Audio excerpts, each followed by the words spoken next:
Olá, gente, muito bom dia. Que domingo abençoado, último domingo do mês, hoje dia 30 de julho, e nós estamos aqui celebrando com você esse momento que para nós é tão precioso. Bem-vindo ao Café com Bispo, que essa manhã de domingo seja ensolarada no seu coração, que haja um brilho intenso de Jesus na sua vida. Eu sou Renato Chaves, o bispo da Igreja da Colheita.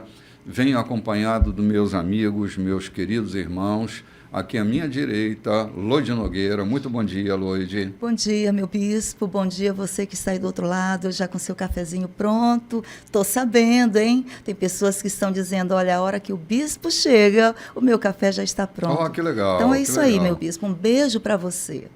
Muito bem. E aqui à minha esquerda, meu querido amigo, meu irmão, camarada, João Silveira, nobre companheiro de serviço ao Senhor. Seja bem-vindo, João. Obrigado. E hoje me vesti de africano. Tá lindo. Me vesti de africano para lembrar dos meus irmãos que estão lá do outro lado, né? Cheio de colmeias aí, né, João? Foi um presente dos meus irmãos africanos que mandaram pra gente. É isso. E hoje, em homenagem a eles, eu decidi vestir essa camisa, né? Tá lindo. Mas estamos aqui vestidos também do Espírito Santo de Deus para trazer esse programa aos vossos ouvidos. Amém. A gente não veio aqui brincar de fazer programa e nem completar ou cumprir uma etapa da nossa missão. Nós estamos aqui porque cremos e sabemos que o Espírito Santo de Deus está sobre cada um, tanto de nós quanto de vocês que estão ouvindo, para em relação pessoal, em uma relação pessoal, nós comungarmos da palavra de Deus. É um momento maravilhoso, né, João? É um momento maravilhoso. João é um pastor muito querido, que tem batalhado ao nosso lado durante anos, e nós seguimos a jornada aqui, né, Loide, com alegria, com satisfação. Sim. Não é um peso para nós, não. Estamos sempre animados, né? Vestes de louvor, né? Vestes de louvor. Coração celebrativo. Isso aí, né? O nosso louvor a Deus, a nossa oração, o nosso coração disposto, né? E a gente reconhece isso no pastor João, que é o nosso pastor, aquele homem que tem nos animado, aquele homem que tem nos alinhado. A minha caminhada, muitas vezes eu chego aqui, ele está me alinhando, ele está me instruindo, e eu pergunto para Deus, onde é que vai dar isso? Ele disse, filha, vai, ele está te levando numa direção que ainda nem eu conheço, mas está no coração do pastor João. Sim. Tem um propósito. Sim, há um depósito ali, há um depósito, e eu vou confiante, porque eu não sou besta. Claro. Eu sou aprendiz. Reconhecer o depósito é uma das coisas mais importantes que a gente faz na vida quando a gente se relaciona com as pessoas, né? Reconhecer o depósito divino que está na vida dessa pessoa é uma chave para a gente viver melhor, não? Sim, a palavra de Deus diz, meu bispo, que dê um conselho a um tolo. O que ele faz? Ele despreza, ele se irrita, fica zangado, mas dê um conselho a um sábio. Ele diz, olha, eu vou guardar, vou tomar para mim, ainda, né? Eu vou aprender, vou seguir e me tornarei mais sábio. Já que a gente está falando disso, sem nenhum preciosismo, depois de 68 anos vividos, isso não é nos 68, mas desde que nos decidimos a viver por Cristo, a viver nele, a gente não tem tempo para fazer graça, para gastar tempo de graça. Não que vivamos assim, ansiosamente por fazer alguma coisa. Mas a nossa vida tem sido exatamente isso. Se vamos pescar, lá na piscicultura, brincamos, mas tratamos com muita seriedade os nossos companheiros e indicamos. Agora mesmo, eu vinha trazendo alguém para fazer a limpeza do pátio da igreja. Eu vinha falando com eles sobre a relação, dizendo, vocês estão indo limpar a igreja, mas amanhã eu quero que vocês estejam participando dela, estar dentro, porque não vale a pena ficar aí fora. Então a gente vem conversando, vem tratando o assunto. Eu, quando viajo para a Baixada, quando eu bico o carro na direção da Baixada, a primeira coisa que eu pergunto para Deus é, qual é a missão dessa feita? O que eu vou ter que fazer? Especialmente quando eu estou de Viana para Matinha, para chegar em Itães, a minha pergunta para Deus é, qual é o desafio que eu tenho que enfrentar nesse dia? Me dá graça me instrui, porque eu não venho aqui simplesmente passear, nem usufruir de coisas supérfluas. Eu vim para fazer alguma coisa. Assim a gente tem se dedicado e Deus nos tem dado graça. Tanto eu quanto a minha esposa, essa semana nós fizemos uma viagem de 2 dias, exatamente cumprindo, não é alguns compromissos, mas cumprindo algumas missões que a gente vai encontrando pelo caminho. Amém. E Deus vai nos dando graça e a gente vai caminhando. Né? E são pessoas assim que a gente modela, né?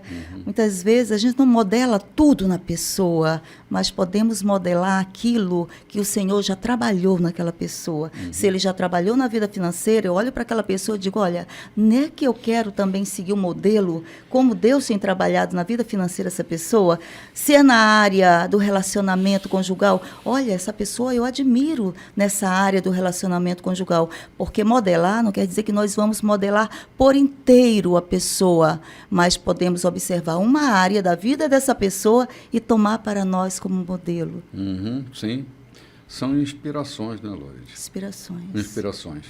Não é diferente que a gente está caminhando aqui, começamos o livro de Lucas, estamos no capítulo 5, estamos caminhando nos primeiros passos de Jesus e tendo-o como modelo. Lembra que no programa passado a gente tratou exatamente do porquê, o que motivava Jesus a fazer tudo aquilo era estar cheio do Espírito Santo. Sim. Então a gente está tendo Jesus como modelo no que estamos fazendo. Claro. Estamos seguindo os seus passos, a sua caminhada. Né? Nós estamos entrando aqui no versículo 12 do capítulo 5, onde a gente vai encontrar coisas lindas, feitos lindos, inusitados na vida dele. Amém. Sim. Jesus, na verdade, é um grande quebrador de protocolos, né, João? Para que... Eu me lembro sempre de uma fala do Evangelho que diz assim, vocês vão aprender os ritmos livres da graça.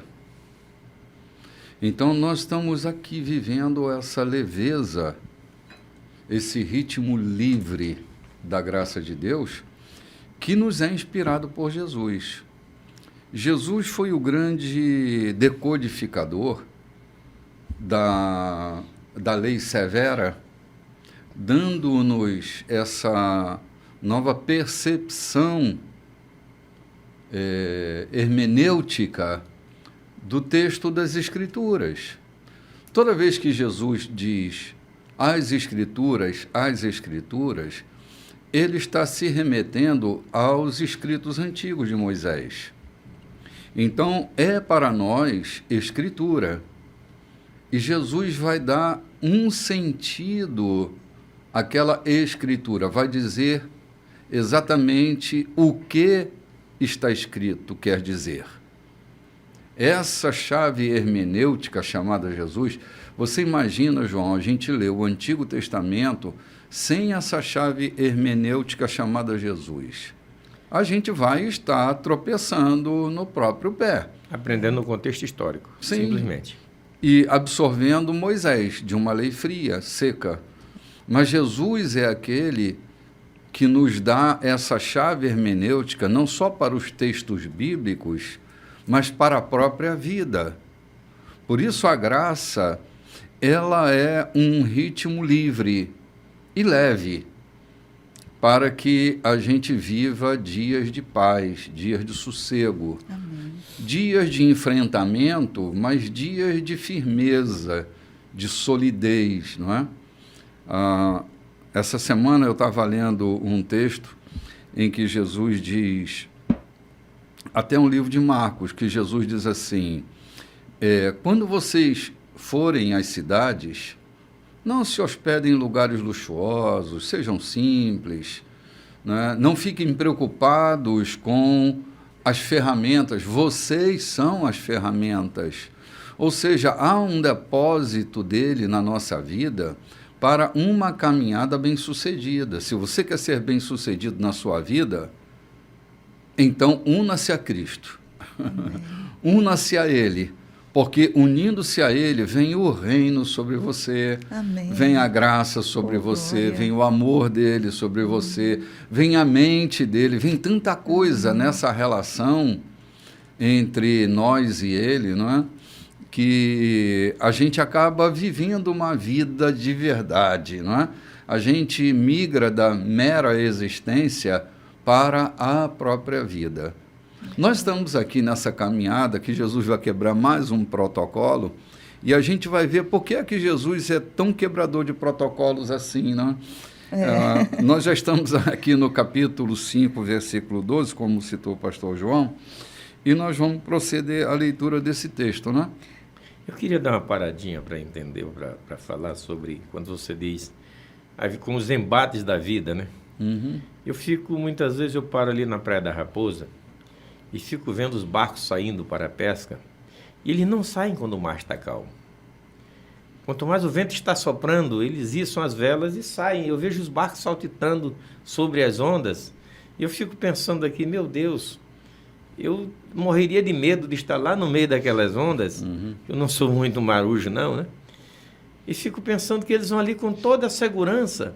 Eles saem exatamente da beira do cais quando o vento está soprando, quando a maré está cheia, o vento soprando. Eu fico lembrando, quem está em Cristo não espera o momento da calmaria para fazer a obra, para fazer aquilo que tem que ser feito. Muitas vezes nós precisamos fazer coisas aos outros quando estamos super atribulados em nós mesmos. É ali que Deus nos usa para fazermos coisas, para resolvermos a vida alheia, ou muitas coisas da vida daqueles que precisam. São quando estamos exatamente em tribulação e em dificuldade. Eu fico vendo aqueles barqueiros, eles saem quando o mar está agitado. Sim. Lembro que precisamos fazer isso, de entender, não esperar a calmaria chegar para a gente atender a necessidade de quem está precisando da gente. Sim, sim. Verdade, João. Me lembra de uma fala de Shakespeare que diz que no mar calmo qualquer barquinho navega bem, né? E nós que estamos nesse estaleiro da vida, nosso casco tem sido preparado para que nos tornemos grandes embarcações. As grandes embarcações não foram feitas para o porto. Ela sempre estará segura num porto. Mas as grandes embarcações foram construídas para as grandes tempestades, para mar alto, né? É assim, se a gente está sofrendo essas transformações pelo Evangelho, é para que a gente se torne gente grande, gente que transite no meio do mar encapelado, né? Do mar tempestuoso. Em águas mais profundas. Em águas mais profundas, exatamente. Então, içemos a nossa vela e vamos adiante, né? Amém. Vamos lá, Loide, no Amém. capítulo 5, versículo 12 do livro de Lucas. Certo dia, numa cidade, havia um homem coberto de lepra. Quando viu Jesus, ajoelhou-se diante dele e disse: Mestre, se o Senhor quiser, pode me purificar. Jesus estendeu a mão, tocou o leproso e disse: Quero, fique limpo. A lepra desapareceu na hora. Jesus então lhe ordenou: Não diga nada a ninguém. Apenas se apresente ao sacerdote para que ele confirme a cura e leve a oferta de gratidão a Deus, ordenada por Moisés pela purificação. Que sua vida purificada e grata, não suas palavras, dê testemunho do que eu fiz. Mas o homem não conseguiu se conter e a notícia se espalhou. Logo uma multidão imensa se ajuntou para ouvir e buscar a cura para as suas doenças.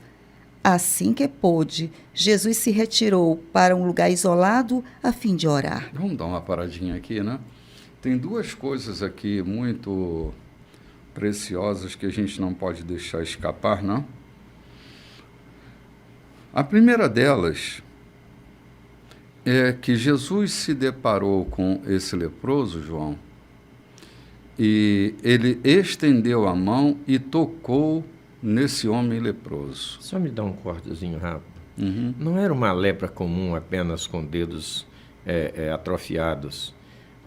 O texto aqui, eu já peguei em várias versões, diz com muita ênfase que ele estava coberto, estava tomado. Devia ser um homem que já tinha até dificuldade consigo mesmo.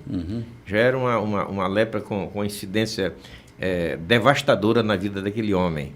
Não era uma pessoa que estava coberto de roupa e todo bonitinho, mas diagnosticado com lepra. Era um homem caindo aos pedaços. Pelo que o texto nos informa, era uma lepra. O texto que a Loide leu diz que ele era coberto de lepra. O que eu tenho aqui à mão diz que ele é cheio de lepra.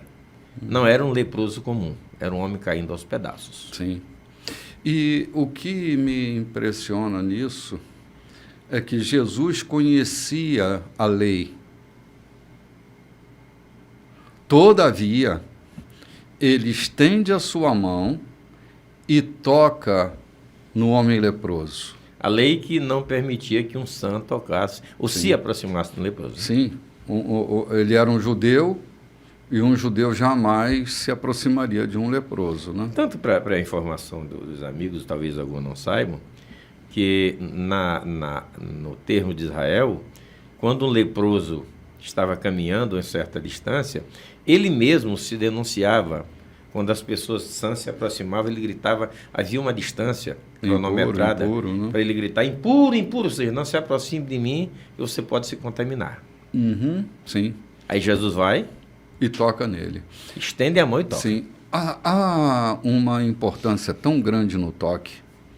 Se nós entendêssemos como essa relação do pele a pele, do toque, Jesus não furta desse homem a possibilidade da ressocialização. Ele avança ainda, o homem com lepra, ele vai lá e toca nesse homem. Eu fico imaginando a operação de dentro para fora que acontece na vida desse homem. É só uma impressão minha, mas me parece que ele vai sendo curado internamente. Há um movimento interno nele que ele vai sendo curado de dentro para fora. Jesus nunca se excusou de atravessar a fronteira posta pelo preconceito e pelas regras humanas. Ele era aquele que emprestava os seus ouvidos para uma prostituta, era aquele que abria diálogo com uma samaritana, era aquele que se expunha para ser tocado por uma mulher com fluxo hemorrágico, é aquele que atravessa a fronteira e não fica do lado de cá. Jesus é aquele santo que ninguém tem medo. Os santos contemporâneos são pessoas que dão medo na gente. O bonzinho sempre dá muito medo na gente, né? Então, Jesus não é essa santidade que impõe medo. Ele abre caminho.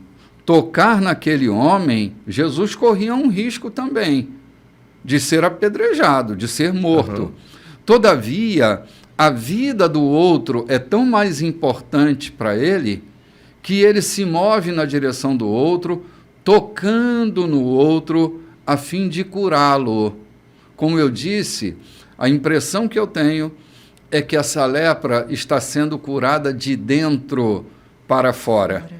Ele vai lá nas estruturas emocionais, nas estruturas psíquicas desse leproso e começa de lá o processo da cura.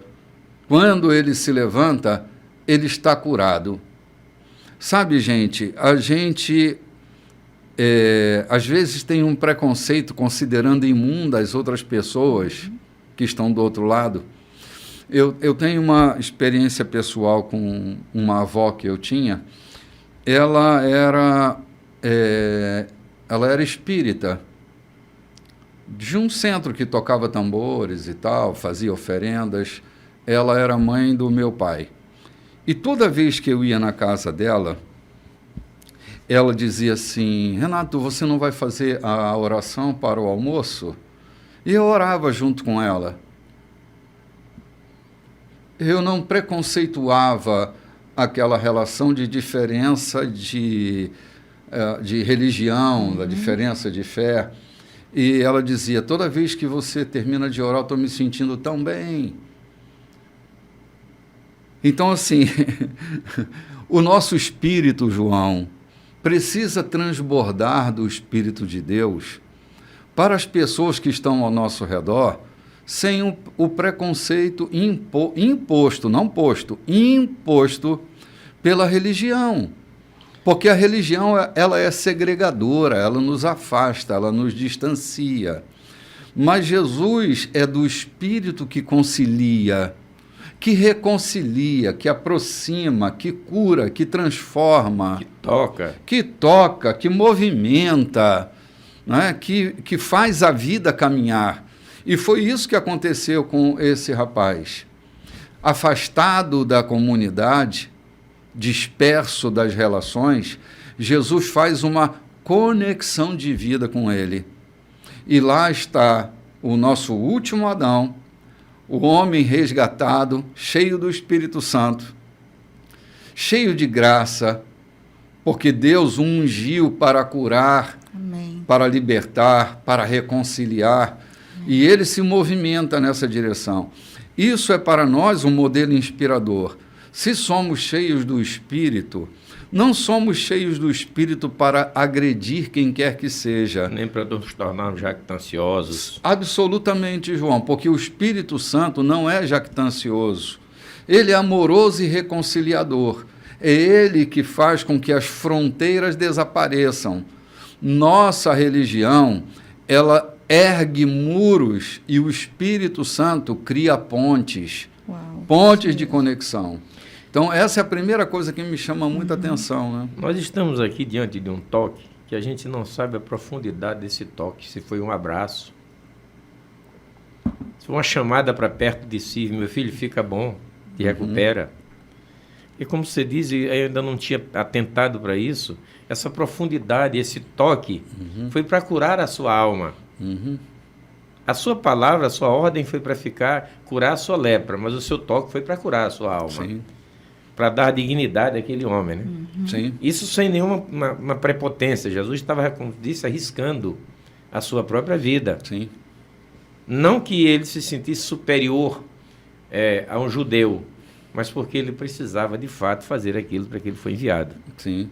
Muitas vezes não fazemos tanta coisa porque temos medo até da língua dos outros. Sim.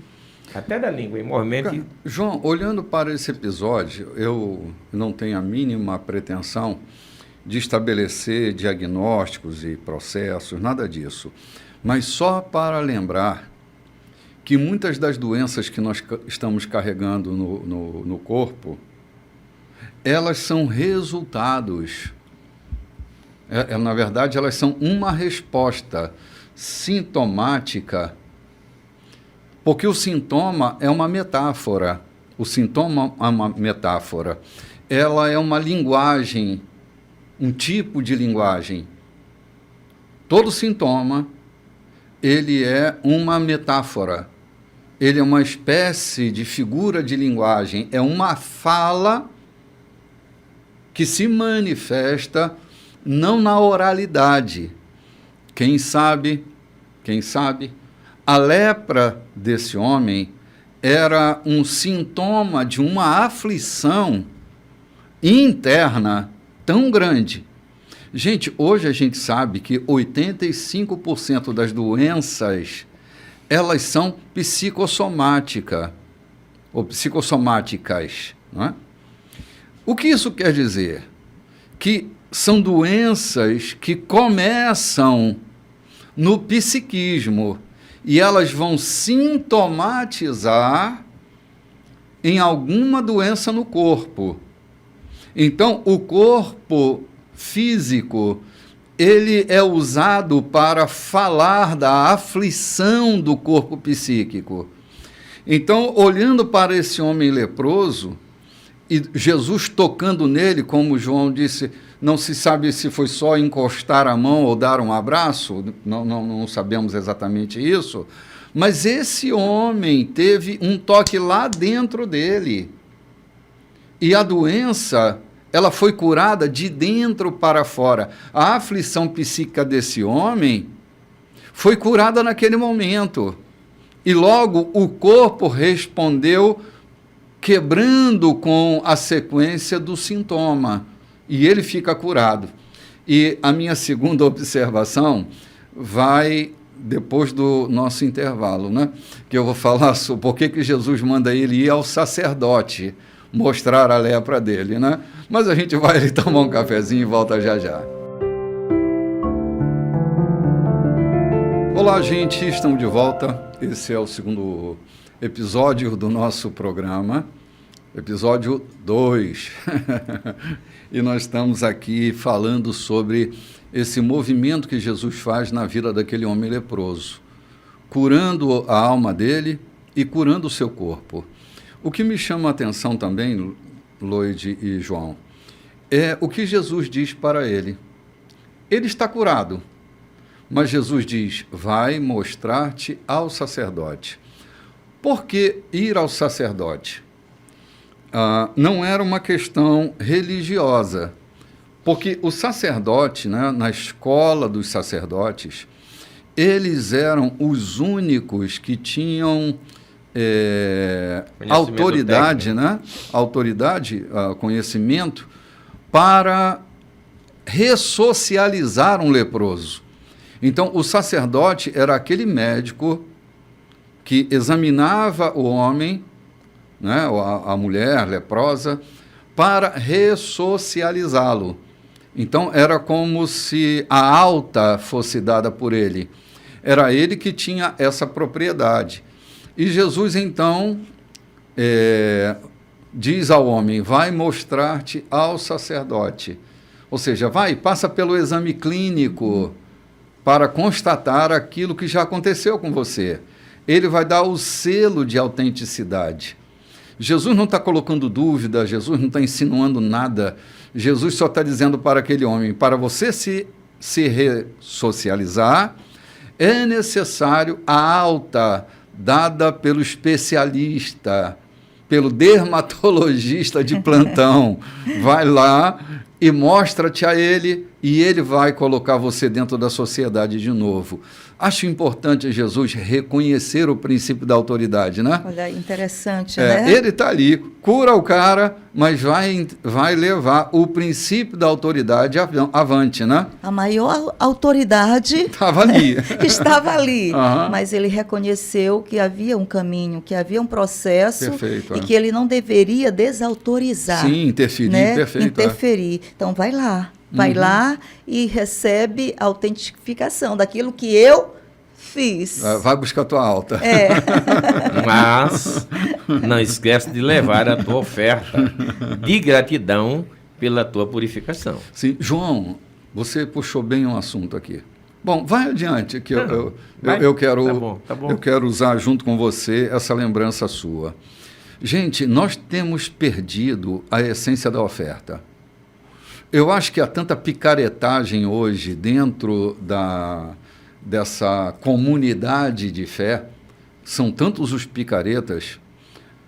Eu tenho visto inúmeros argumentos de picaretagem, né, que inibe a oferta do ofertante. Ele acaba sendo inibido por esses exemplos negativos. E eu tenho visto nitidamente, não só na comunidade que a gente trabalha, mas em outras comunidades, eu tenho ouvido de pastores sérios, João. Outro dia eu estava ouvindo o apelo de um querido amigo pedindo ajuda para pagar os custos do sepultamento da sua mãe. Aquilo me constrangeu muito. Um pastor, a mãe dele falece e ele vai para a rede social pedir ajuda para fazer o sepultamento da mãe. João, onde é que nós já vimos isso? Não obstante isso, ontem eu li uma matéria e lá na Paraíba alguém deu desfalque de milhões. Um clérigo administrava uma parte de uma denominação, uma área de uma denominação muito conhecida, e deu desfalque de 70 milhões, não só da igreja quanto da igreja foi uns 700 mil reais. E dos irmãos que ele ludibriou a boa fé, deu desfalque em quase 70 milhões. Ou seja, há muita picaretagem nisso, há muita picareta. Há muita gente, e por isso, muita gente não tão orientada, deixa de trazer a sua gratidão, deixa de reconhecer aquilo que dissemos no domingo passado sobre a oferta. Se você não reconhece que Deus é quem tem feito você prosperar, se você reconhece que tudo que você tem nas mãos, tudo que te chegou às mãos, tudo que você oferiu é resultado do seu trabalho simplesmente, então você não tem gratidão nenhuma com ninguém. É apenas consigo mesmo.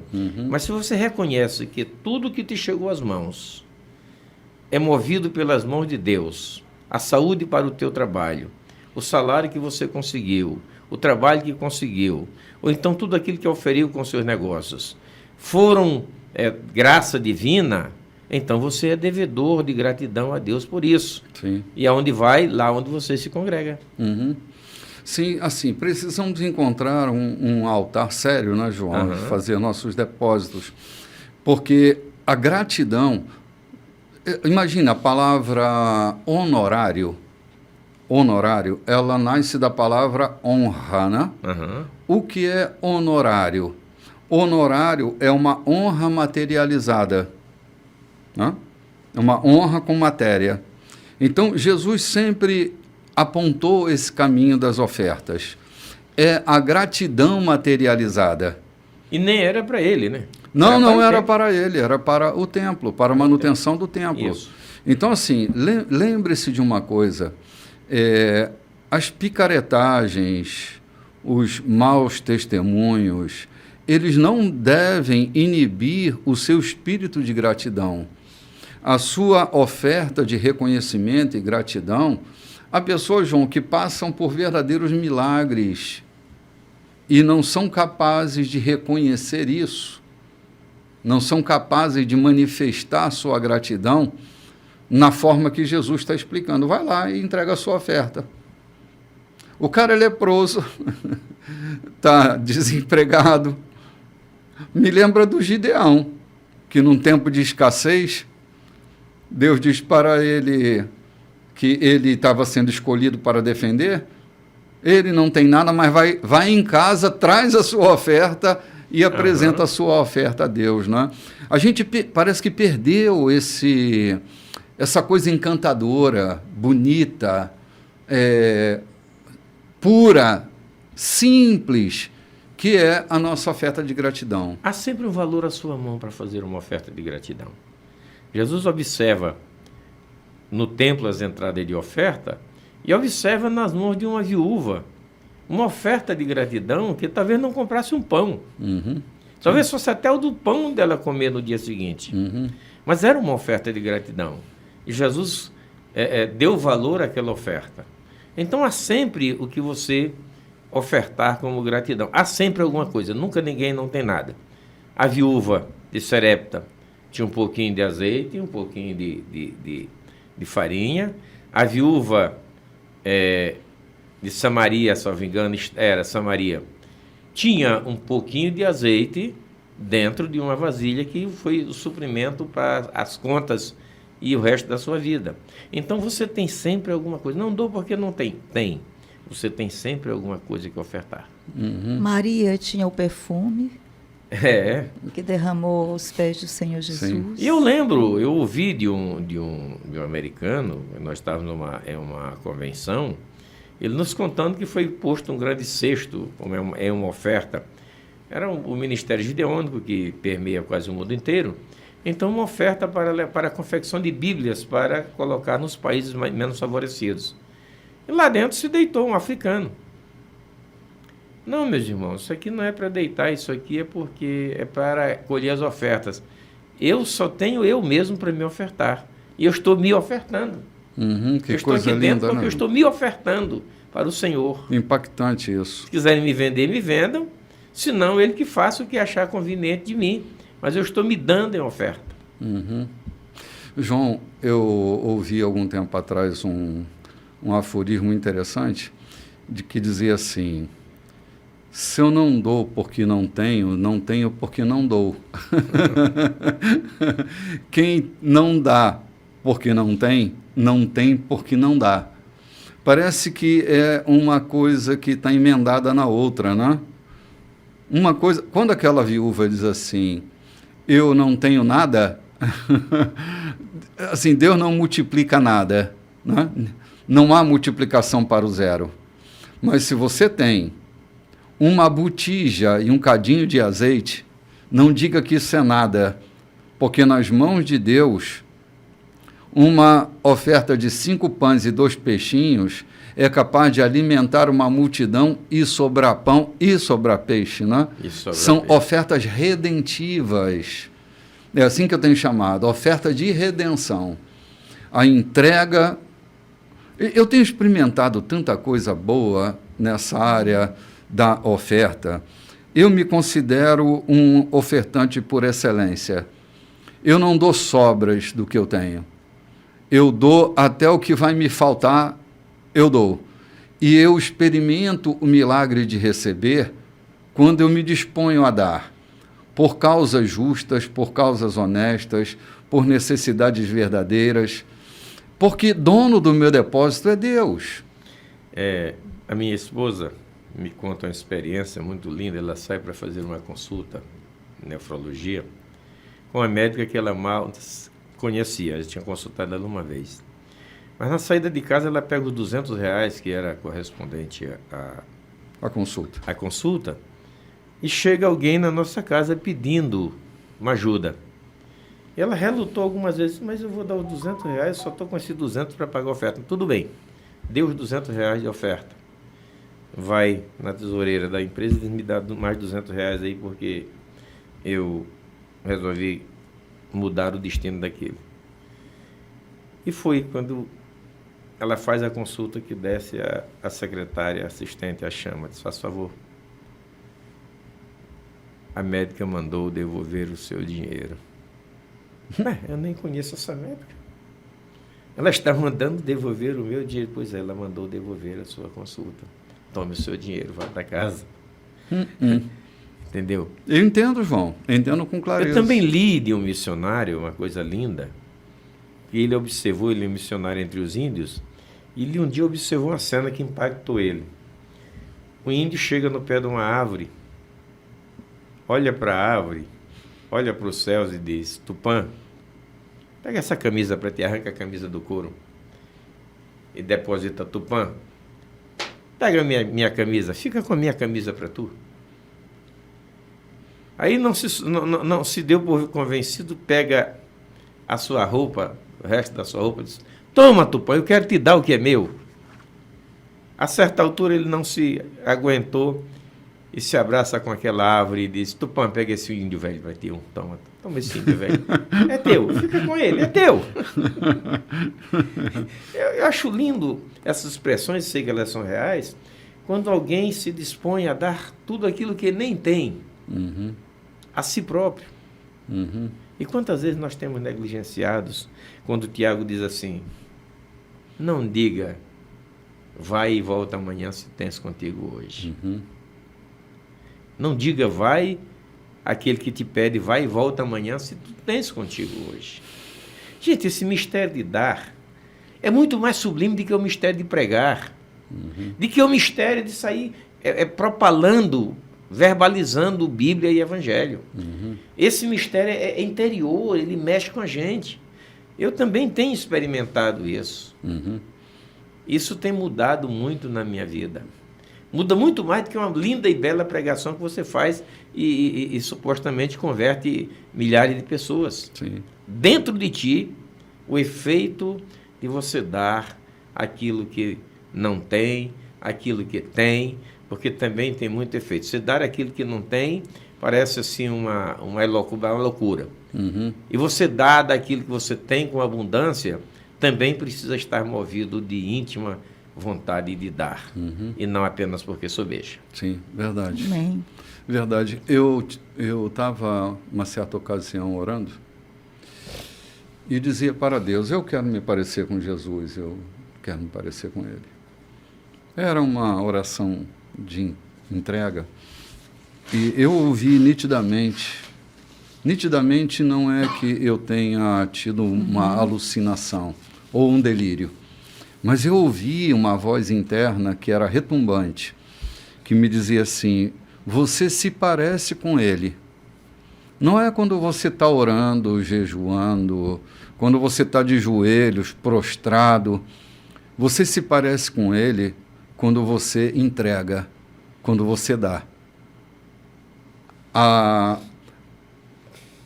movimentação que eu faço para a entrega, seja lá do que for, da minha vida ou de alguma outra coisa, me faz parecer com Deus. Porque é nessa atitude de desprendimento e de compaixão que a gente vai estar mais se parecendo com Deus, João, do que quando a gente está ali contrito, orando, chorando, debruçado sobre a Bíblia, entende? Porque essa dinâmica do dar é uma dinâmica que Deus fez para demonstrar o seu amor por nós. Começou com ele, João né? 3,16, né? João 3,16. Começou Porque com Deus amou o Deus, mundo de tal maneira que deu seu Filho unigênito, né? E ele não deu no dia que Maria deu à luz. Ele deu lá no Éden, lembra? Lá, antes da fundação do mundo. Antes da fundação do mundo, ele deu. Lá no Éden, ele confirmou essa dádiva. E aqui, no nascimento dele em Belém, isso consubstanciou toda essa confirmação. Isso é muito agradável. Eu lembro de Abraão. Deus dá um filho a Abraão depois de Abraão. Me dá o teu filho. Está aqui, Senhor. Vai, sobe no monte e oferece. Estou indo. Abraão está ficando doido? Não, não quero nem saber. A minha relação com Deus é tão agradável que Ele pode fazer o que Ele bem quiser. Ele me deu, Ele leva, Ele me dá de novo, Ele me dá outro, Ele ressuscita das cinzas esse aqui, contanto que eu estou dando ao meu Deus aquilo que eu não tinha, Ele me deu. Coisa linda, né? Rapaz, o verbo que não se substantiva é só um verbo. Só um verbo. Um significante precisa de outro significante para dar sentido, né? E quando o verbo, que é um significante... Imagine, um verbo, só um verbo, ele não tem sentido. Não tem ação, não tem nada. Não tem nada. Ele precisa de outro significante, né? Então, assim, o verbo que substantivou criou sentido para nós. E quando criou sentido? Na entrega. Na entrega. Essa entrega trouxe uma história impressionante de amor substantivado, de um amor que leva-se à entrega. Eu continuo aqui pisando no território da oferta, né? Então, gratidão, reconhecimento, precisa de outro significante para gerar sentido. Então, o homem tem a instrução de Jesus. Você está curado, vai ao sacerdote, ele vai te ressocializar, mas não esquece de levar a tua oferta de gratidão. Né? Impressionante isso, né? Quando ele frisa, tua oferta, mas de quê? De gratidão. Sim. Né? Olha, a oferta dele é tão impressionante que a gente gastou um episódio inteiro falando sobre ela. Tremendo. E dá mais estudo, viu, Bispo? Sim, claro. Dá mais, né? Claro, mas a gente vai avançando aqui um cadinho mais, né, Lloyd? Estamos agora no versículo 17 do capítulo 5 do livro de Lucas. Certo dia, ele estava ensinando e alguns fariseus e líderes religiosos estavam presentes. Gente de quase todas as cidades da Galileia e da Judéia e até mesmo da distante Jerusalém se reuniu ali. O poder de Deus para curar estava sobre ele. Alguns homens chegaram carregando um paralítico em sua maca. Eles procuravam um meio de entrar na casa e levá-lo até onde Jesus estava. Como não havia jeito de passar pela multidão, eles subiram ao telhado, removeram algumas telhas e o desceram por ali até o meio do povo e diante de Jesus. Impressionado com tanta fé, Jesus disse: Amigo, eu perdoo os seus pecados. A declaração irritou os líderes religiosos e os fariseus, que cochichavam. Quem ele pensa que é? Isso é blasfêmia. Só Deus pode perdoar pecados. Sabendo o motivo do alvoroço, Jesus lhes perguntou: Por que tanto cochicho? O que acham que é mais fácil? Dizer eu perdoo os seus pecados ou levante-se e ande? Pois bem, para que fique claro que sou filho do homem e estou autorizado a fazer uma coisa e outra, voltou-se para o paralítico e ordenou: levante-se, pegue sua maca, vá para casa. Sem hesitar, o homem levantou-se, pegou a maca e foi para casa, dando glória a Deus pelo caminho. As pessoas esfregavam os olhos, custando acreditar no que viam, e louvavam a Deus.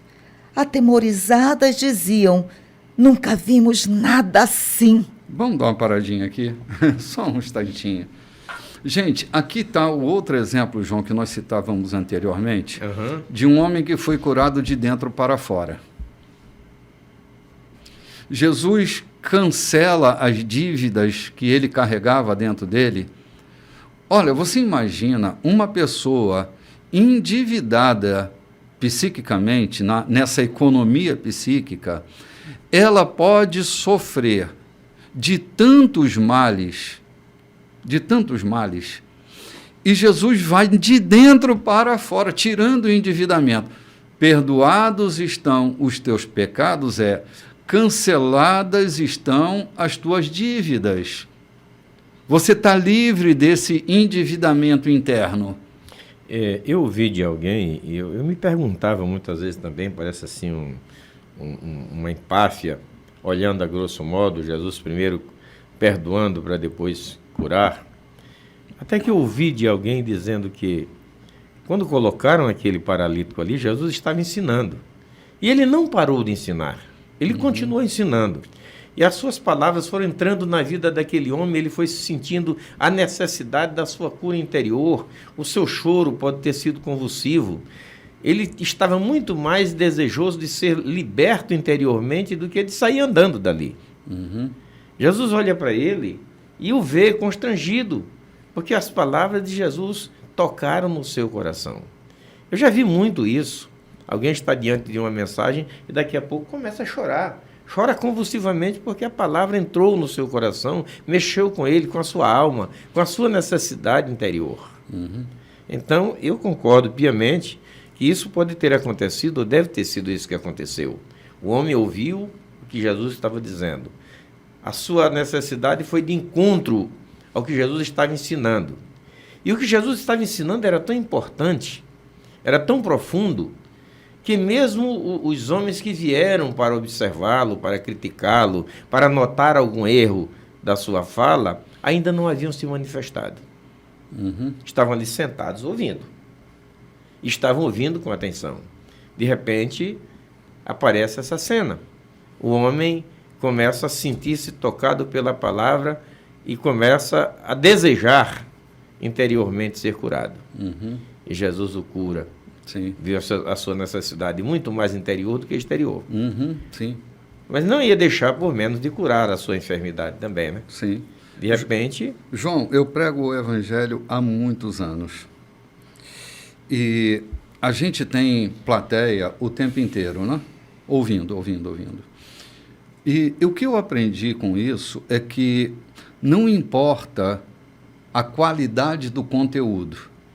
Quem é possuído por um espírito de crítica, não de espírito crítico, mas de espírito de crítica, não importa, eles não estão prestando muita atenção no conteúdo.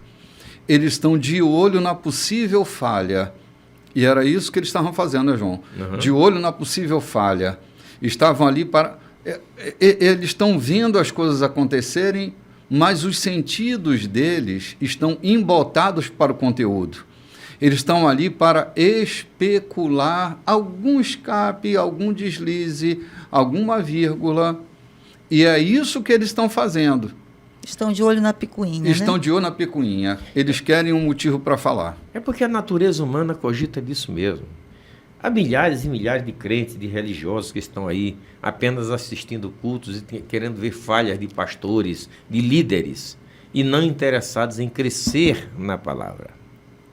Infelizmente, a gente está aí rodeado daqueles, muitos até entre nós, que preferem esperar um escape, um deslize daqueles que estão à frente para criticar, para comentar, do que para dar o ombro, do que para trazer, para introduzir um aleijado pelo telhado. Sim. Sabendo que ali tem virtude.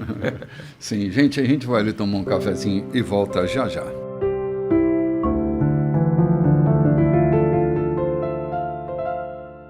Olá, gente, estamos de volta. Esse é o terceiro episódio do nosso programa de hoje, dia 30 de julho de 2023. Estamos diante de uma cena fantástica. Jesus, mais uma vez, curando um paralítico, de dentro para fora, perdoando os seus pecados e curando a sua enfermidade. E é impressionante o que ele diz aqui. Eu sou o Filho do Homem e estou autorizado a fazer uma coisa e outra. Voltou-se para o paralítico e ordenou, levante-se, pegue a sua maca e vá para casa. Essa fala de Jesus nos remete ao entendimento que Jesus não está numa figura divina. Ele se diz filho do homem. Filho do homem é aquele que nasceu de um homem, é aquele que nasceu na natureza humana. Não quer dizer sou filho do homem lá de cima. Não quer dizer isso, exatamente não. Ele está falando da sua natureza humana. E o que é que faz diferença aqui? Que lá atrás, no versículo 17, se eu não me engano, isso. No versículo 17, ele diz o porquê disso. Porque o Espírito de Deus estava sobre ele. No programa anterior, nós lemos lá na onde sinagoga, as Escrituras estavam dizendo isso. Sim, ele lê Isaías, né? E agora o narrador, o escritor, continua dizendo, e a virtude do Espírito estava sobre ele. Exatamente. Veja-se que em quase todos os episódios a gente vai encontrar essa reafirmação. E o Espírito do Senhor estava sobre ele. E ele estava cheio do Espírito Santo. Ou seja, fazendo coisas que somos capazes de fazer também, não porque somos Jesus aqui na Terra, mas somos também. Somos também filhos do homem. Somos também, né? filhos do homem, mas cheios do Espírito Santo, capaz de fazer coisas que nós mesmos, como humanos, nos espantamos dela. Sim, isso não é uma ofensa à nossa crença sobre Jesus. É só uma pontuação para a gente lembrar que havia uma natureza humana, que aquele que havia sido absolutamente divino agora é absolutamente humano. E o Espírito de Deus estava sobre ele. A gente vê isso desde o seu nascimento, mas quando chega ali naquela cena do batismo, né? E ele entra para o deserto, é levado pelo Espírito ao deserto, o Espírito Santo fez toda essa diferença, porque era uma natureza humana cheia do Espírito Santo, isso. Pleno do Espírito. Então, assim, que nós nos lembremos disso, para que a nossa relação com o Espírito Santo seja um tanto mais íntima, porque essa condição da intimidade de um homem com o Espírito Santo nos leva a caminhar numa vida muito mais produtiva, né? Afinal de contas, não dá para a gente abrir mão da presença do Espírito Santo na nossa vida, né? Quando queremos fazer coisas sem a presença do Espírito Santo, umas coisas espantosas, vamos cair no episódio daquele Simão que Paulo acha. É Simão o nome dele, que tentando curar, sim, tentando fazer milagres, tentando fazer coisas que eram meramente malabarismo humano. E quando tentamos fazer isso apenas baseado na crença, no conhecimento bíblico, a gente pode se tornar um Simão daquela natureza. Sim. E depois até sermos amaldiçoados, porque, na verdade, não há nada de Deus nisso. Há de humano, há de religioso, há de uma crença, de uma suposta crença, mas que, na verdade, é puramente humano. Quando Paulo se apresenta cheio do Espírito Santo, foi Paulo que orou por eles? Foi. E ele olha e diz, por favor, me ensine esse truque. Ainda a natureza humana permeando. É aí que Paulo diz a ele, vai-te embora porque tu não tens parte desse ministério, né? Uhum. Ele ficou cego e aquela coisa toda. Então, isso quer dizer o quê? Tentar viver um cristianismo desprovido do Espírito Santo. Uhum. Nos tornamos ridículos. Sim. E aqui E é o doutor ridicularizados. Lucas, né, pastor João? Aqui é o doutor Lucas que faz esse escrito. Uhum. Um médico, né? Uhum. Um Sim. médico, alguém muito estudado, que sabe que curas acontecem através de medicamentos, de ervas. Aqui ele fala, ele estava cheio do poder de Deus para curar. Para É muito curar. interessante, né? Um Sim. médico fazendo essa validação na carreira de Jesus como médico. Né? Eu já tive médicos que disseram assim para mim, quando eu passei por um tempo de cegueira dos meus olhos, ele disse, esse olho aqui já está cego, não tem mais nada aí, todo o nervo secou, vamos cuidar do outro? Quando o glaucoma me pegou. E eu disse para ele, doutor, me opere. Eu vou operar de um? Eu digo, não, dos dois, porque eu tenho um médico dos médicos. E ele disse, eu vou operar, mas não tem mais jeito, esse aqui não tem mais nada, está cego, tá tudo preto aqui dentro, tudo escuro, tudo bem. Aí ele disse, mas se você insiste, eu vou lhe operar. E ele operou, dos 2 olhos. Passou uns 2 meses, eu comecei a enxergar novamente. E quando eu fui para fazer a validação, o exame, ele disse, um milagre aconteceu em você. Eu liguei meu celular e disse, diga de novo, doutor, repita. Ele, eu não posso dizer isso, você sabe que eu não posso dizer. Aí eu disse, tá bem, mas diga para mim. Eu digo, o milagre aconteceu com você, que você voltou a ver. Aham. Né? E Que coisa, né, Loide? Que coisa. Sim. Então, eu tenho tantos testemunhos, né? Tantos testemunhos. E eu vendo o pastor João contando muitos testemunhos, eu digo, meu Deus, quanta coisa maravilhosa. A gente tem que expor, tem que colocar para fora, para que as coisas de Deus sejam realmente glorificadas através de nós, Sim. né? E eu voltei a enxergar deste olho aqui. Olha que coisa né? maravilhosa, Deste né? olho aqui. Não é 100%, mas eu estou enxergando dele. Sim. Ajuda o outro que é bom. Ok. E é com essa visão que eu faço essa leitura maravilhosa. Que coisa tremenda, não é? Verdade. Olha, Loide e João, eu vi essa semana o depoimento de um hipnólogo que me deixou muito mexido, né? Ele disse o seguinte, até sobre o Espírito Santo, né? Ele dizia o seguinte, que a igreja prega esse poder do Espírito Santo, mas que em grande parte, ou em boa parte, da experiência que se diz ter com o Espírito Santo, ele diz, é influência hipnótica. Eu fui contratado, dizia o hipnólogo, eu fui contratado por grande número de pastores e de padres para ensiná-los técnicas de hipnose. Eles não têm dependência do Espírito Santo, dizia o hipnólogo. Eles não têm dependência do Espírito Santo. Eles usam um aparato hipnótico para produzir essa hipnose coletiva, dizendo que estão sob a influência do Espírito Santo.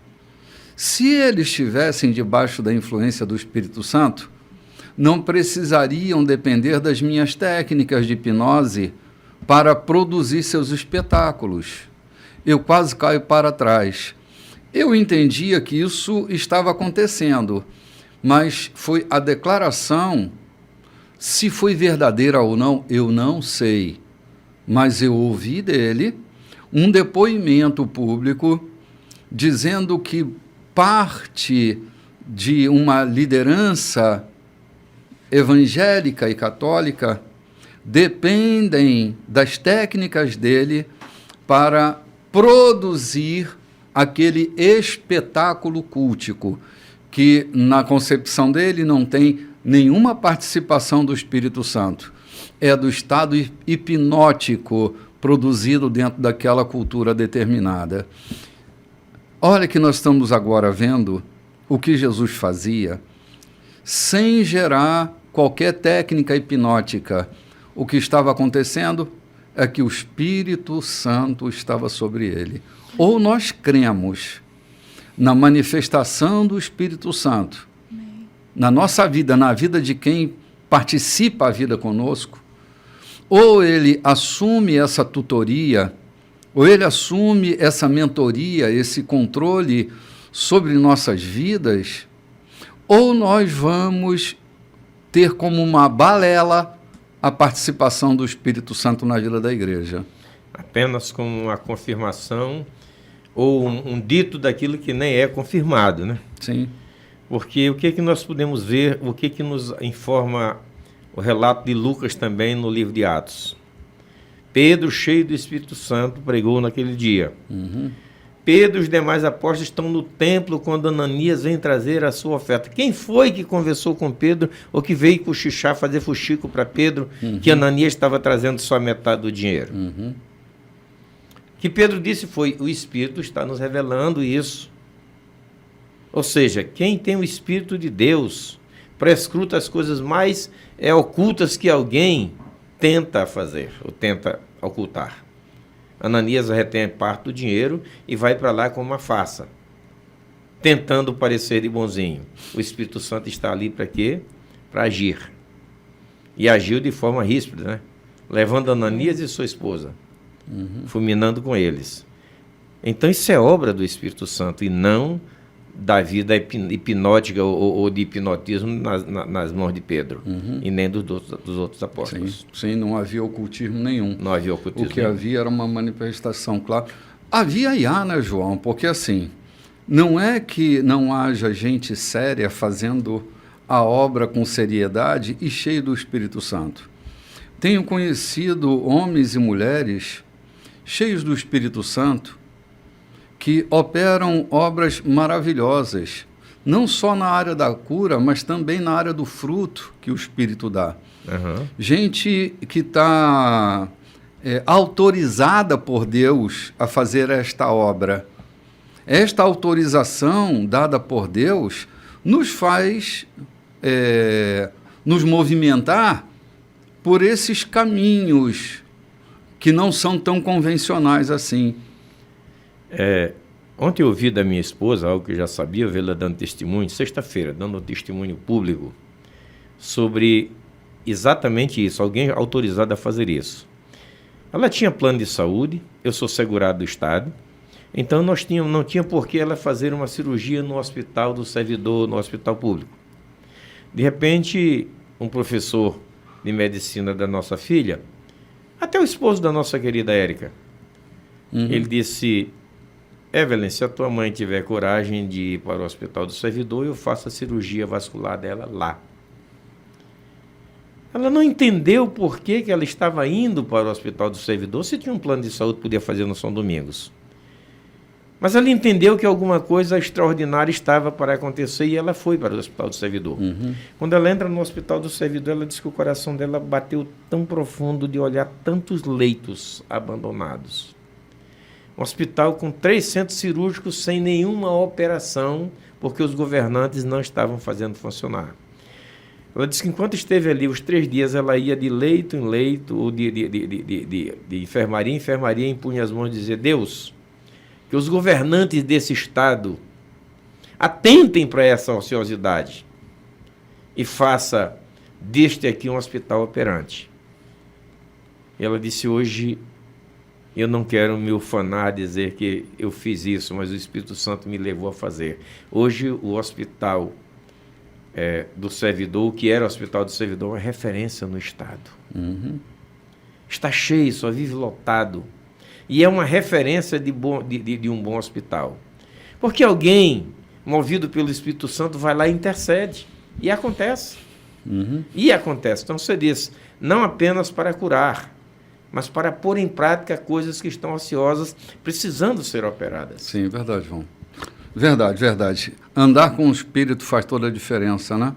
Amém. Caminhar sob a direção do Espírito Santo faz toda a diferença. Toda a diferença, até mesmo dentro dos nossos cultos, né? Muitas vezes a gente está com a programação daquele culto ali, todo feitinho por nós, e de repente aparece ali o paralítico dizendo: eu quero, mestre, eu quero ser curado. Sim. Aí o que acontece? A gente ali dentro do Espírito Santo, na direção do Espírito Santo, a gente convida aquele paralítico: venha, eu oro oro por você agora, mesmo que esteja no meio de uma pregação tão maravilhosa. Né? E Jesus estava no meio dessa palavra tão maravilhosa, quando apareceu de repente aquele homem ali, o que ele fez? Eu quero te curar, eu vou te curar, você vai sair daqui, né, perdoado e curado. Quantos bêbados melhoraram a dinâmica do culto? Não é? Estava tudo tão bonitinho. Sim, lembro uma vez, eu acho que já narrei isso mais de uma vez até, nós estávamos no meio de um culto e uma mulher perturbada de espírito entra pela porta dentro da igreja, vem na minha direção, coloca o dedo dela no meu nariz e começa a falar impropérios, não é? Coisas que não tinham nada a ver com nada. E, de repente, assim, eu fui tomado de um amor por aquela mulher e eu dei um sorriso, não de deboche, não de sarcasmo. Eu sorri, um sorriso de amor largo, aberto. Sorriu para ela. Sorri para ela. Ela caiu de joelho nos meus pés, me pedindo perdão, beijando meus pés. Eu tive que me ajoelhar ao lado dela, abracei, e ela ficou limpa, livre, com aquele abraço, aquele sorriso. Aquilo mudou a atmosfera do culto, né? Melhorou a atmosfera do culto, né? Quantos bêbados entraram em cultos que eu estava pregando e melhoraram a dinâmica do culto. Quantas pessoas entram por um caminho meio que atravessado e gera a grandeza, porque o Espírito está no comando daquele culto, né? Está no comando e na direção daquele culto. Então, a gente olha para esse episódio e vê, cara, esse cara melhorou a dinâmica, né? Eu lembro, eu cheguei lá na minha terra e alguns amigos me convidaram. Teu parente Zé Bororó está passando mal. Um velho de 80 anos, está de cama. Quer vê-lo antes de morrer? Vamos lá. Convidei mais alguém, enchi o carro e fomos para lá no meio dos matos. Cheguei lá, sentei com ele, comecei a conversar e ele me dizendo, estou arriado aqui esperando para morrer. Eu ouvi a voz daquele homem, uma voz forte, firme. Parei por ali um instante, depois disse, Zé, você levanta e vai trabalhar que você não tem morte nenhuma à vista. Você está um homem de saúde, bons para trabalhar. Amanhã eu quero te ver trabalhando. Hoje é noite, então você não pode fazer isso. Mas amanhã você vai estar na sua roça trabalhando. É mesmo, João? Eu digo, é isso mesmo, José. Você pode ficar certo que amanhã você está na roça trabalhando. Terminamos a visita, tomamos o café e vim embora. Na outra semana, quando eu volto lá, disse, rapaz, não é que Zé Bororó no outro dia estava na roça, cheio de alegria, trabalhando, cheio de felicidade e de alegria, e continuou a vida dele. E eu fiquei pensando, uma palavra de ordem. Quando há Espírito na tua vida, uma palavra tua cura, liberta, levanta, anima. Isso nós não podemos dizer que a gente está aqui cheio de preciosismo, de elucubração, porque Jesus Cristo disse o quê? Maiores obras do que esta, vocês farão. Sim. Não foi isso que ele disse? Sim, foi. E quando descer sobre vós o Espírito Santo, vocês serão minhas testemunhas. Sim. Curaram enfermos, pegaram em serpentes, e etc, etc, etc. Sim. João, você está falando e está me fazendo me lembrar de algumas experiências, né?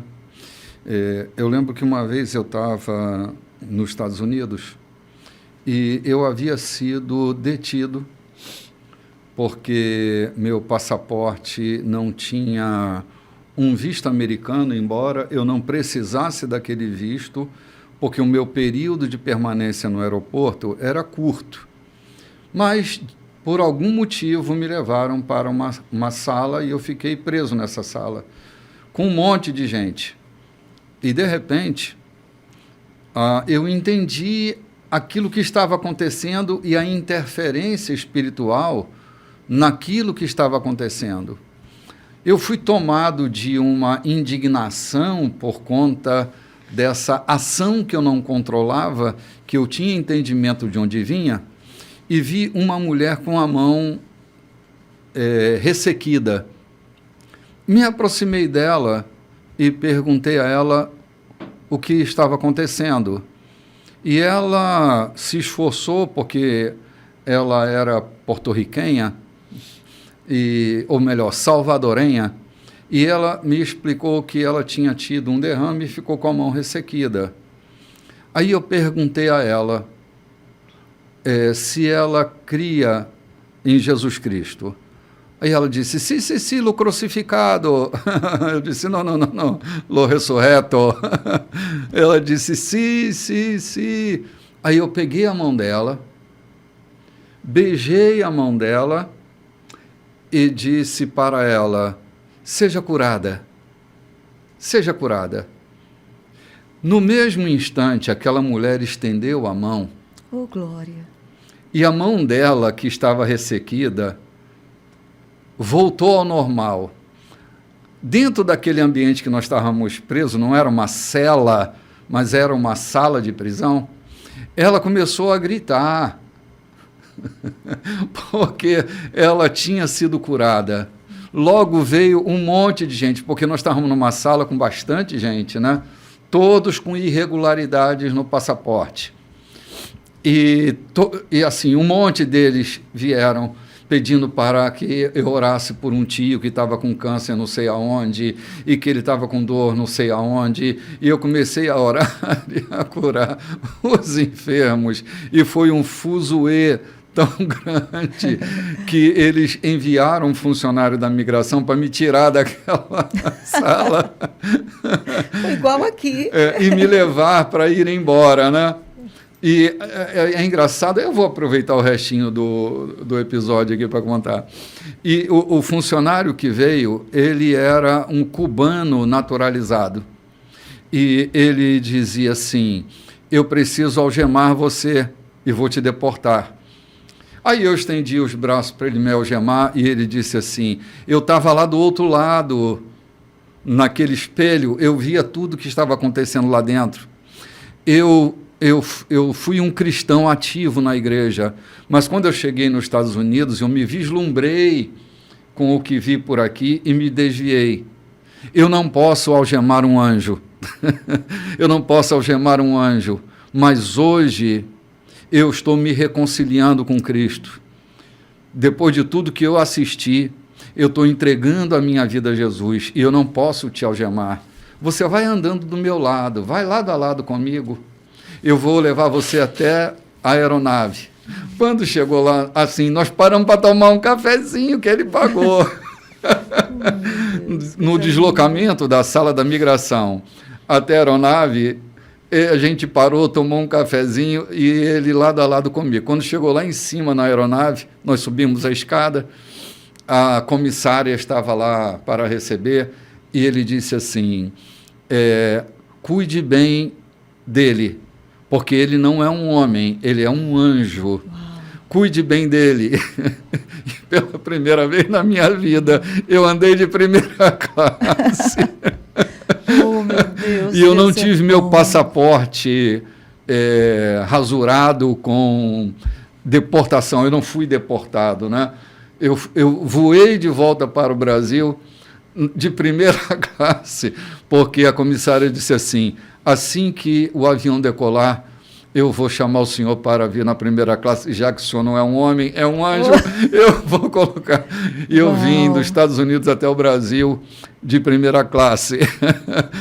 Entende? Não é uma virtude minha, pessoal, não estou me arrogando de nada, eu só estou te dizendo que quando a gente é movido pelo Espírito Santo, até o deserto floresce. Vocês lembram que lá no deserto, Jesus cheio do Espírito Santo, depois dos 40 dias, o que acontece lá dentro do deserto? Um portal se abre e um anjo vem trazendo alimento para Jesus.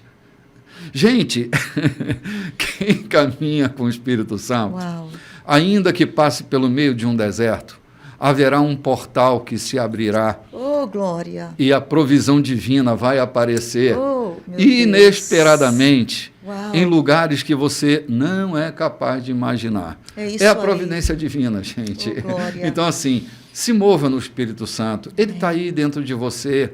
Então, na movimentação dele, vai. Ele se movimenta, vai. Sempre vai dar certo. Sempre vai dar certo. O caminho nem sempre é um caminho sem percalço. Mas, no final, abrirá um portal onde a eternidade e o tempo se encontram. É a providência divina chegando. O segredo é que você não tente fazer por sua conta aquilo que o Espírito Santo precisa fazer. Sim. Não ultrapasse as fronteiras dele. Deixe sempre que ele cuide.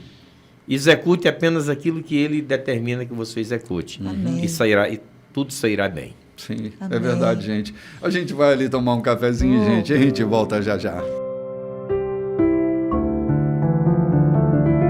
Gente, voltamos aqui ao capítulo 5 de Lucas. Esse é o último episódio do nosso programa, hoje, dia 30/7. Lembrando a você que no próximo domingo nós teremos a nossa mesa da ceia. Estaremos comemorando a morte e a ressurreição de nosso Senhor e convidamos você para estar conosco no encontro das 18h30. Será um prazer e uma alegria ter você e sua família conosco, celebrando esse momento eucarístico fantástico, onde estamos gozando de uma presença real de nosso Senhor entre nós, comendo de sua carne, bebendo de seu sangue. Nós estaremos celebrando essa mesa que é do Senhor e você é convidado para estar conosco no próximo domingo, que é o primeiro domingo do mês de agosto. Será uma alegria estarmos juntos mais uma vez. Queridos, nós terminamos aqui com a expressão atemorizada. Nunca vimos nada assim. É assim que se expressam coletivamente quando Jesus cura aquele homem paralítico que desce pelo telhado e Jesus perdoa seus pecados e cura sua paraplegia. Esse impacto faz a gente pensar na autoridade que Jesus caminha, dirigido, governado, cheio do Espírito Santo, abrindo as portas, provocando mudanças sobrenaturais na vida das pessoas. Nós estamos agora no versículo 27 do capítulo 5. Parece que esse capítulo nos agarrou, nós ficamos o capítulo todo aqui trabalhando essas cenas fantásticas da manifestação pública de Jesus, né? A gente pode partir agora, Lloyd, para a leitura do versículo 27 do capítulo 5? Sim, meu bispo, vamos agora. Depois disso, Jesus saiu, viu um homem chamado Levi, que era cobrador de impostos, e convidou-o: venha comigo. Levi levantou-se, deixou tudo e passou a segui-lo. Levi ofereceu a Jesus um grande jantar em sua casa. Parecia que todos os cobradores de impostos e gente de má reputação haviam sido convidados. Os fariseus e os líderes religiosos foram tomar satisfação com os discípulos. Que exemplo vocês estão dando, hein? Andando com essa gente desonesta e essa ralé. Jesus escutou a crítica e reagiu. Quem precisa de médico? Quem é saudável ou quem é doente? Estou aqui para dar atenção aos de fora, não para mimar os da casa, que se acham justos. Vamos dar uma paradinha aqui, já tem bastante conteúdo aqui. Gente, essa fala de Jesus é tão preciosa. Imagina, Levi era um coletor de impostos. Jesus ainda está formando os 12, João. Uhum. E ele vai chamar Levi agora, que era um coletor de impostos. E, se vocês se lembram bem, o coletor de impostos, ele vivia do ágio cobrado. Ele tinha um selo que ele tinha que pagar a Roma e ele vivia do ágio. Então, ele cobrava uma taxa superior e ele vivia dessa taxa. Eles eram tipo achacadores do povo, né? Eles viviam dessa forma. Então, eles eram tidos como inimigos do povo. E os líderes religiosos estão de olho. Lloyd, sempre estão de olho na gente. e estão interpretando coisas sobre nós que compete a eles o nível da interpretação. Não está na nossa mão. E eles vão provocar Jesus com sua crítica. Eu acredito assim, que líder, ou que crítica é estilo de vida de um líder. Um líder que não é criticado, na minha opinião, ele não está liderando, ele está repetindo coisas. Em toda liderança haverá esse incômodo da crítica como estilo de vida.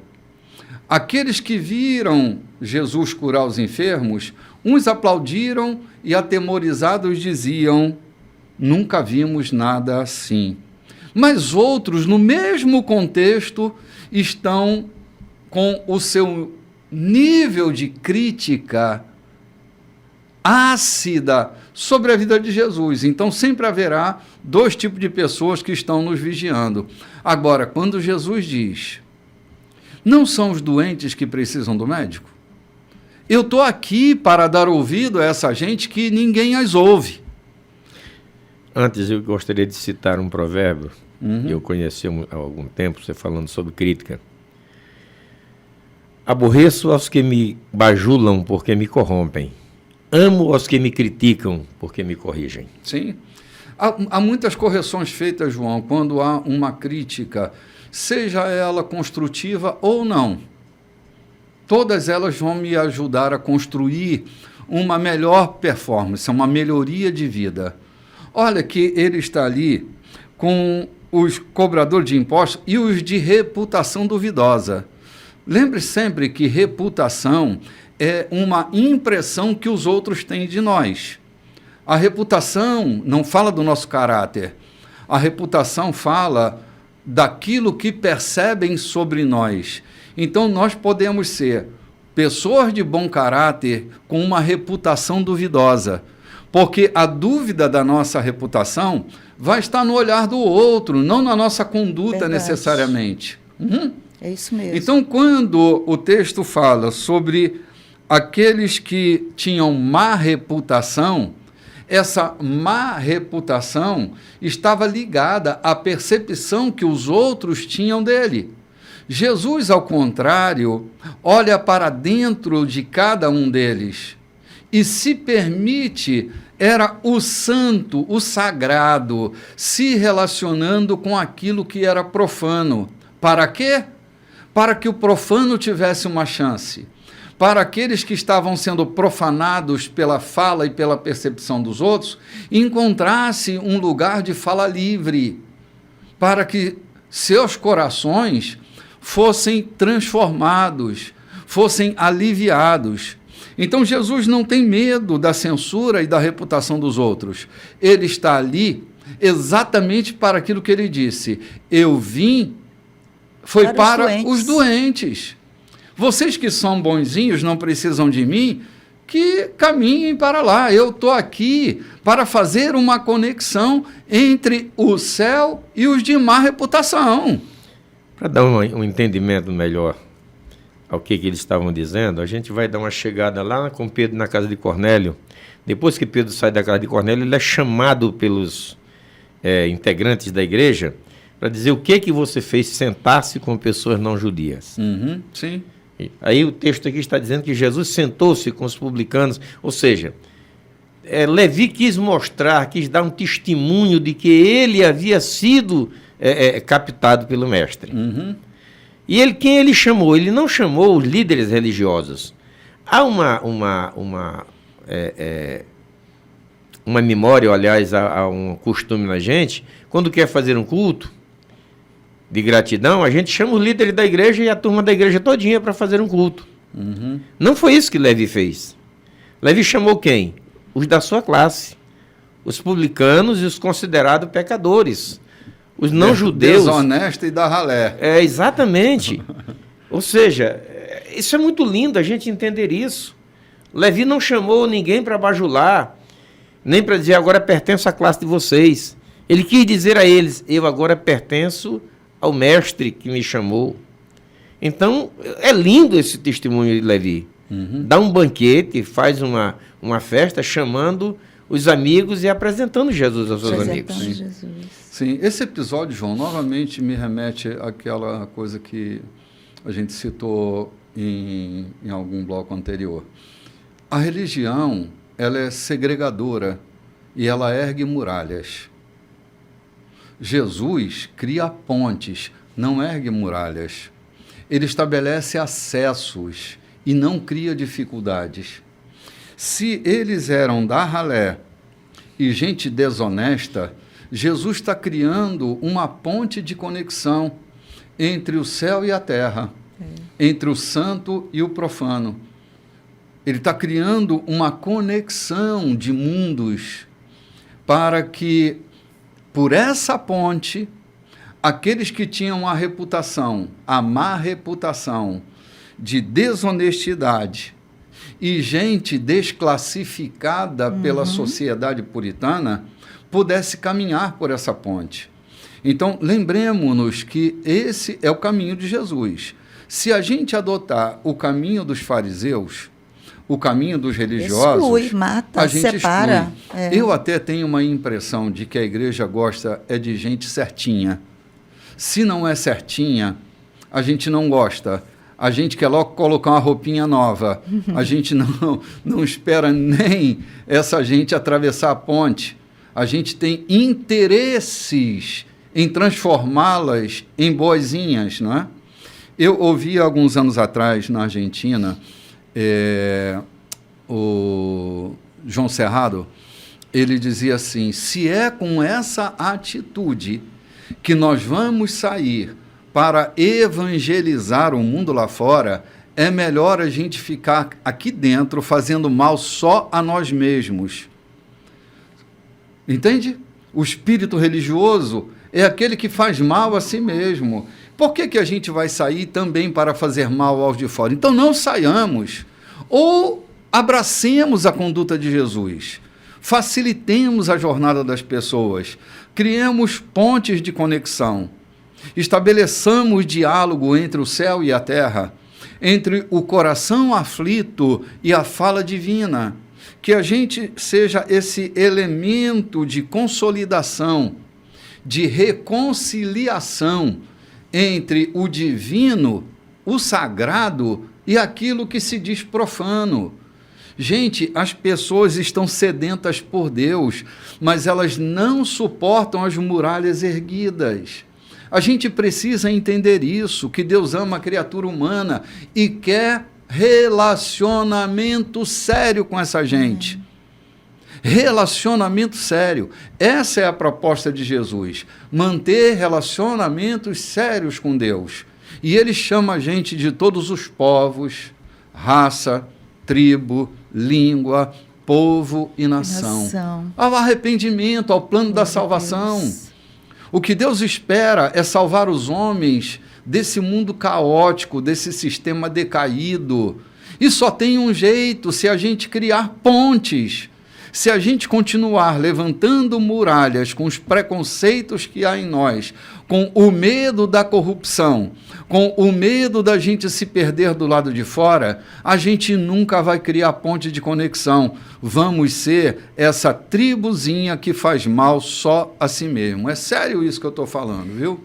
É interessante aqui, bispo, que Jesus, ele escutou a crítica, ele escutou, mas ele não reagiu de forma agressiva ou muitas vezes como nós reagimos quando alguém nos lança uma proposta ou critica algo que nós fazemos. Jesus, ele soube reagir. E isso é muito importante. Quando alguém fala algo do nosso trabalho, do nosso serviço, da nossa missão, como nós reagimos a isso? Jesus aqui reagiu colocando as pessoas para refletir. Olha aqui, ele lançou perguntas. Quem precisa de médico? Quem está saudável ou quem está doente? Criticaram e ele fez o quê? Uma pergunta. Levou aquele que criticou a refletir sobre a própria crítica que fez. Que coisa tremenda e muita sabedoria nisso aqui. Porque diante de uma crítica, muitas vezes a gente perde, né? Perde o senso, perde a razão, perde, né? Se perde, né? E aqui Jesus fala, né? com sabedoria, colocando as pessoas para refletir nos seus próprios pontos de vista. Isso é sabedoria, não é? Que nós temos que aprender com Jesus. Sim, né? claro. Criticar. Se eu estou criticando, em vez de só criticar, por que eu não levo uma solução? Eu estou olhando para isso e eu tenho meu ponto de vista. Que tal eu compartilhar ou repartir esse ponto de vista sobre esse determinado problema, essa determinada causa, em vez de simplesmente ficar em comentar ou fazer crítica? Vou levar aqui a solução, ou aquilo que eu penso ser solução para isso. Sim, a última fala do versículo 32, Jesus diz assim: eu estou aqui para dar atenção aos de fora, não para mimar os da casa, que se acham, não que são, mas que se acham justos. É possível que uma pessoa se ache justa e não seja justa. É o que Jesus está dizendo. Eu não estou aqui para mimar os de dentro da casa, para aqueles que se acham justos. Eu estou aqui para dar atenção aos de fora. É aqui que eu estou dizendo que Jesus faz uma ponte de conexão entre os de fora e aqueles que são de casa, esperando serem mimados. Porque assim, gente adulta com espírito infantil deseja uma coisa: ser mimado. É isso mesmo. E Jesus não está aqui para mimar ninguém. Passar um paninho. Sim, lustrar. Um verniz. Um vernizinho, exatamente. Então, entendamos isso, né?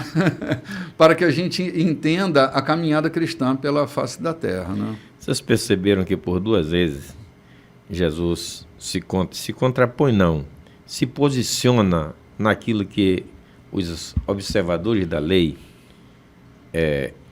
rejeitam. Ele toca no leproso, coisa que os observadores da lei rejeitaram, até que eles não foram em cima dele por causa disso. Mas de repente Jesus se senta à mesa para comer, para banquetear aquela celebração do Levi ou do Mateus, e aí é criticado porque sentou-se à mesa. Jesus, por exemplo, estava na orgia, estava ali para ser apresentado por Mateus, dizer: o homem que me convenceu a deixar o meu emprego promissor. Gente, eu quero dizer para vocês que eu encontrei um homem que me convenceu, a sua palavra tocou forte no meu coração, e eu decidi deixar a coletoria. Quem quiser que se habilite para isso, porque eu estou deixando para seguir o mestre. E o que tu vai ganhar com isso, Mateus? Eu não estou interessado no financeiro. A minha alma anelava, eterna, né? A minha alma anela por alguma coisa mais sublime. Esta coletoria aqui para mim só me traz atropelos, me faz ganhar dinheiro, mas atropela a minha vida. Eu sou xingado por todo mundo. Quem vem aqui vem de cara feia, vem trazer imposto, mas vem de cara feia, não vem ninguém satisfeito. Eu quero estar num ambiente desse? Não, eu quero estar num ambiente onde há paz, onde há alegria, onde o gozo sejam perpétuos, sejam perenes, sejam permanentes. Então, gente, eu quero mostrar para vocês, eu não quero dizer que vocês, não quero convencer ninguém a fazer o que eu fiz, mas eu quero dizer que eu tenho certeza que encontrei o caminho certo. Sim. E a gente vai andando, vai caminhando, e nós vamos encontrar lá na frente, sabe quem? Um Zaqueu, também cobrador de imposto, dizendo: ei, mestre, eu ouvi falar ao teu respeito, eu não consegui te ver, eu estou aqui em cima, desce, eu também vou sentar na tua casa hoje, eu vou comer contigo. Mais um outro episódio para a confusão. Mas Jesus prova que a lei está sujeita ao homem, não o homem à lei. E os cobradores eram os companheiros do Levi, né? Eram os companheiros, porque os romanos, os seus próprios, né?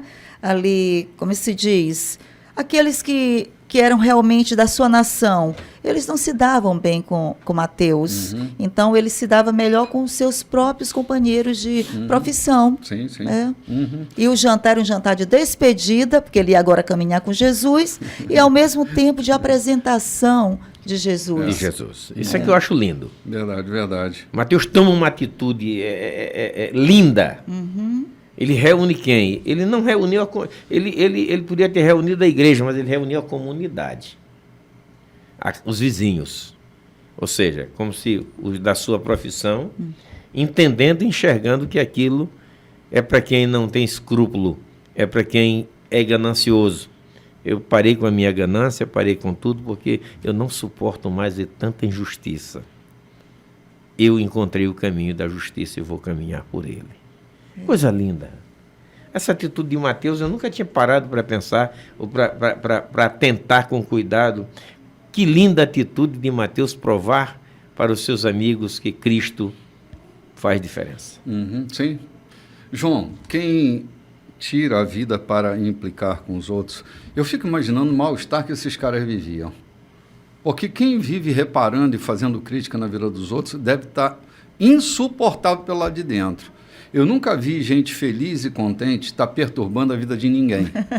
Esses caras estão sempre procurando um motivo para que seu mal-estar interno pudesse afetar a carreira dos outros, né? Olha a historinha que esses caras retomam aqui. Eles também questionaram. Os discípulos de João têm o costume de jejuar e orar. O dos fariseus também. Mas vocês vivem comendo e bebendo. Por quê?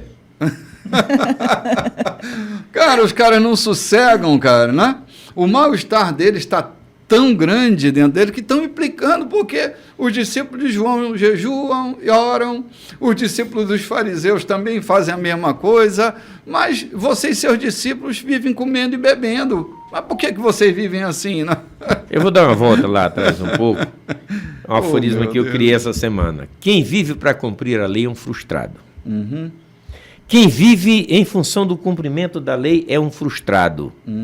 Porque o homem livre, ele cumpre a lei sem sentir a obrigação disso. Já na sua vida há um cumprimento da lei. Um homem livre, a sua vida é um cumprimento da lei sem se preocupar para cumpri-la. Porque o seu viver já faz com que ela se cumpra nele. É o que Tiago diz. Queres tu ter louvor da lei? Faz o que é bom. Sim. Não te obriga a cumprir. Os fariseus viviam para cumprir a lei. Os escribas viviam para cumprir a lei e eram frustrados. Jesus não podia dar um passo ali que eles estavam em cima, querendo criticar, querendo enforcá-lo, querendo matá-lo. Lá em Nazaré eles não pegaram para matá-lo, para jogar embaixo. Por quê? Porque ele não era um cumpridor da lei. A lei se cumpria nele e não ele cumprindo a lei. Então todo homem de bem, a lei se cumpre nele e não ele não vive para cumprir a lei. Ele vive a vida normal. E a cada passo que dá, a lei é cumprida naquilo que ele faz. Entendo eu. Então, o que eu disse? Todo homem que vive para cumprir a lei é um frustrado. Exatamente. João. Esse 33 é maravilhoso, né? Sim. Que o senhor acabou de ler. E a resposta de Jesus no 34, bispo? Vamos lá. Eu posso ir lá? Aí Jesus respondeu, bispo, numa festa de casamento, vocês não economizam no bolo nem no vinho, porque estão festejando. Depois poderão até precisar economizar, mas não durante a festa. Enquanto o noivo e a noiva estão com vocês, é tudo alegria. Depois que os noivos forem embora, o jejum pode começar. Peraí, deixa eu sorrir, que é maravilhoso esse Jesus. O jejum pode começar. Ninguém joga água fria na fogueira enquanto tem gente em volta. Essa é a vinda do reino. Eu achei muito maravilhosa essas respostas de Jesus, a maneira como Jesus aqui ele vai de maneira assertiva e leve, trabalhando com essas respostas. Vamos terminar a leitura aqui, ó. Ele continuou. Isso, ele continuou. Ninguém corta um cachecol de seda para remendar uma roupa velha. Usa-se um remendo que combine. Também não põe vinho em garrafas rachadas. Digo ainda, ninguém que tenha provado um vinho velho da melhor qualidade irá trocá-lo por um vinho novo. Puta, meu Deus do céu, que coisa maravilhosa. Gente, esse texto último que a Lloyd leu, ele é tão precioso e não vai dar tempo da gente comentá-lo hoje. Mas a gente pode começar semana que vem por aqui, né? Opa! Bem por aqui. Não vamos jogar água fria na fogueira enquanto tem gente ao redor dela, Não. né? deixa o menino rodar. Deixa eu rodar. Gente, foi um prazer estar com você nesse domingo. Você pode nos assistir de novo, a reprise desse programa que está indo aí pela 92 agora, desde as 7 da manhã, no canal YouTube chamado Igreja da Colheita. Esse é o nosso endereço lá. Igreja da Colheita. A partir das 9 horas da manhã, esse programa vai ser retransmitido ali pelo YouTube e nós esperamos você por lá. Lembrando a todos vocês que logo mais às 18h30 na rua Santo Antônio, número 14, no Recanto dos Vinhais, temos o nosso encontro vespertino. Será um encontro fantástico e nós esperamos por você. Novamente, rua Santo Antônio, número 14, no Recanto dos Vinhais. Um dia abençoado, um domingo feliz, paz para todos vocês e até o próximo domingo. Shalom, meus amigos. Shalom.